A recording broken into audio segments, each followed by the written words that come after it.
It was about 50 kilometers or 30 miles to Harahoto. And since camels usually travel at about 35 kilometers a day or 20 miles, it'd take us about a day and a half to get there.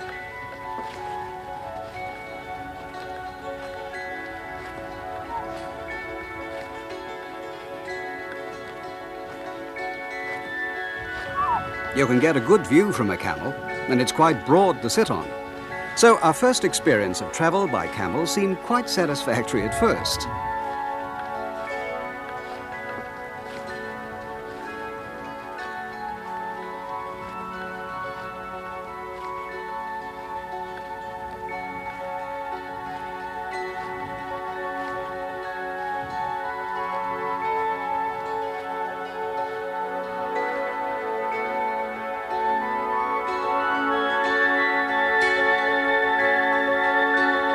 Han Dynasty told us there was a tall stupa or pagoda at Harahoto which ought to be visible from a distance. This would provide us with a landmark to aim at.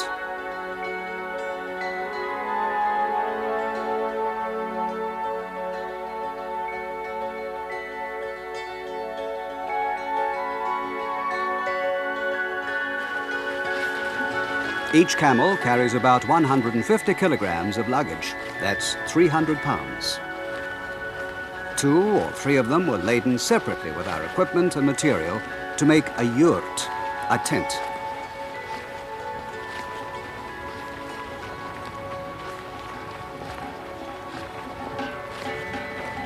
Before us on this road had traveled the merchants of the Silk Road with their precious stones and fine stuffs.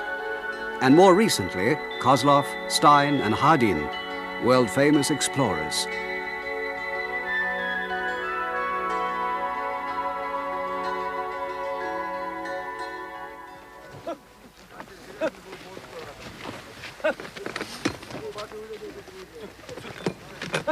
We soon had to stop. We found that 2 hours on a camel was about as much as we could take.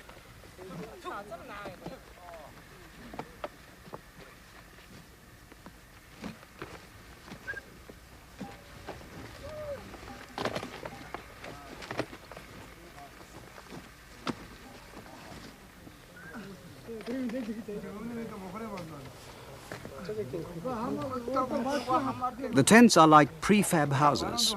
The basic structure is made of the wood of the tamarisk, a sort of willow that grows in the desert.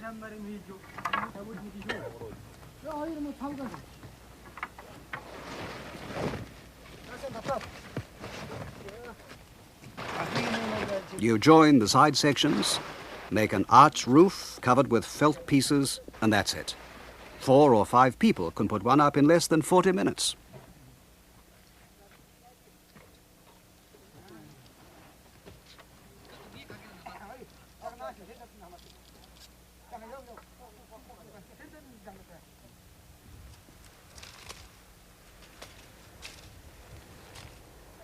The camels eat anything, even the scrubby bush that grows in the desert. And there are records of camels going for as long as 72 days without water.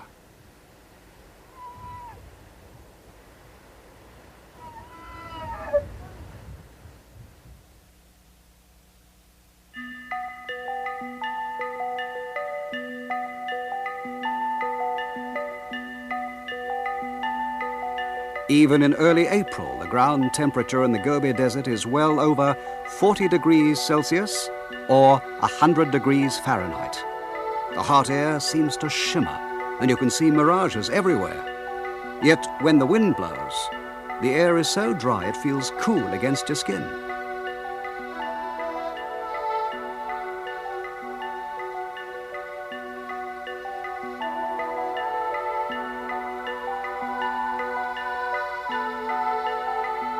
Between the dunes, you lose sight of what's ahead, and you can only tell your direction from the position of the sun and the shape of the dunes.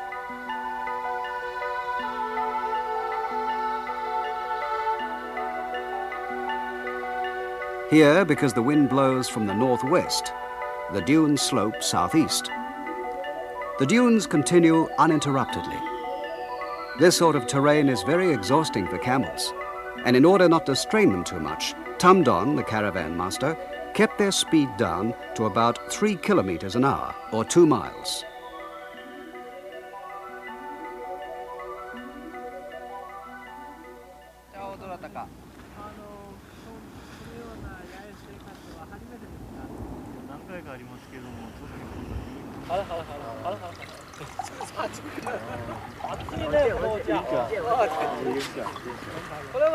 They drink an odd beverage here called oily tea.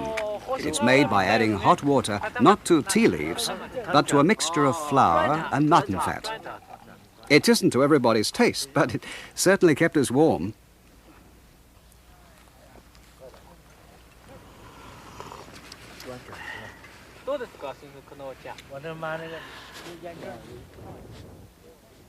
We checked our position.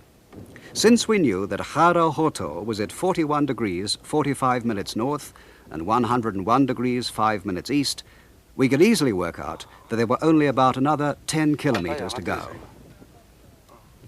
35度33分のこれは.4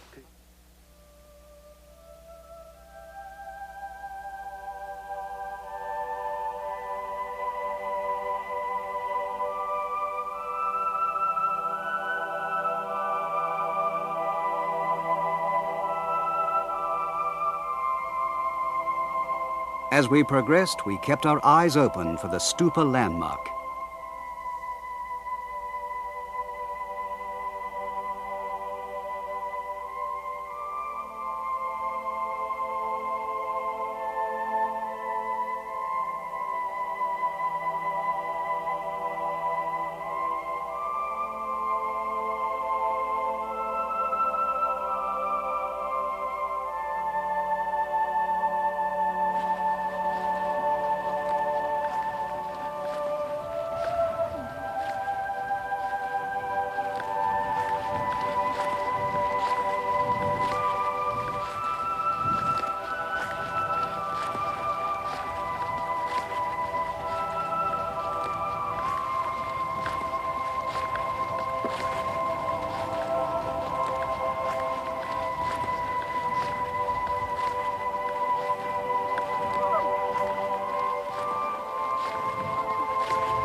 At 6:20 on the 6th of April, we sighted Hara Hoto for the first time.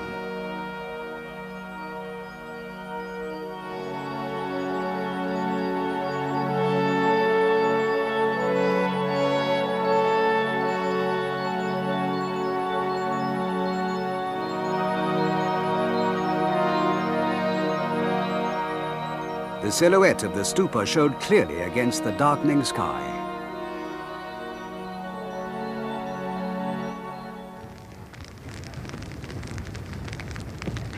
The old man told us, don't go near the castle at night, or a curse will fall on you.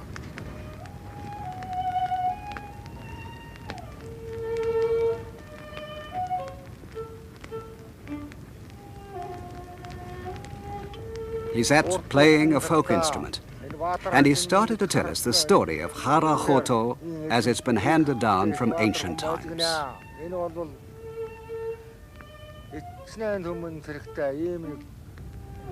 Чадalтай баатар хүн байж гэн энэ бол хичнээн олон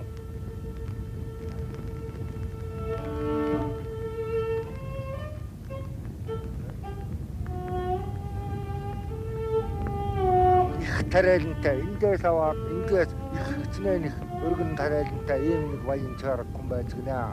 Энэ бол хичнээн төмөн хэрэгтэй ийм нэг хотыг эзэлсэн харав дэнжин гэдэг нэртэй халдартай ийм нэг хүн байж гэнэ. Энэ бол энийг зөвд нь энэ дайлдаж бараад хөсгөлдөхгүй ийм нэг сүхээ их баатар байж гэнэ. Энийг бол чинээс гарч ирж энийг бол баар савны яраалыг үджээ. Энэ бол хамгийн сүүл усаарны хастаагаад энийг хэдэн төмөн тэрэгмартуулж ирж энэ бол усаар нь хатуулж энийг жаахан хүчтэй юм уу дуусан ийм нэг баатар байж. Ингээд сүүл 38